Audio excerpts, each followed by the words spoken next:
My name is Georgina Santos and I run Development and Underdevelopment, which is a second year option module.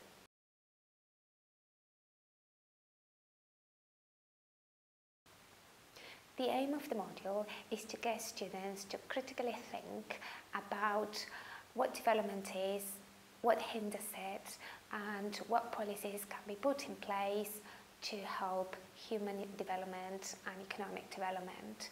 We live in a world where people wake up to very different realities.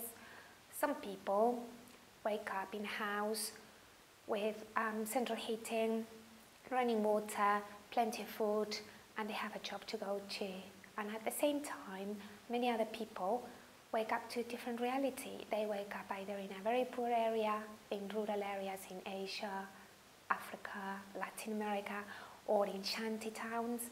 And these people don't have food, they don't have shelter, they don't have running water, certainly no central heating, and very little food, and no job to go to. So in this module, we're not going to solve all these problems, but at least we're going to think about them, and we're going to think about what policies could potentially be put in place to at least start helping solve these issues.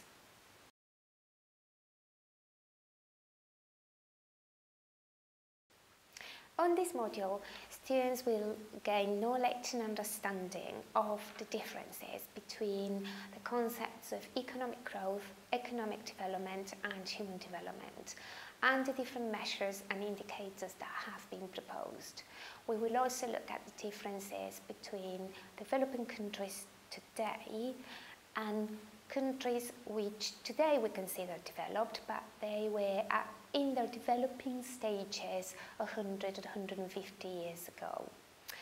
We will touch upon topics such as agricultural transformation, the environment, population growth, international trade and international aid, and all students will have plenty of opportunities to practice a number of skills, including group work, oral presentations, essay writing, problem solving, and also learning to take part in class and group discussions and debates.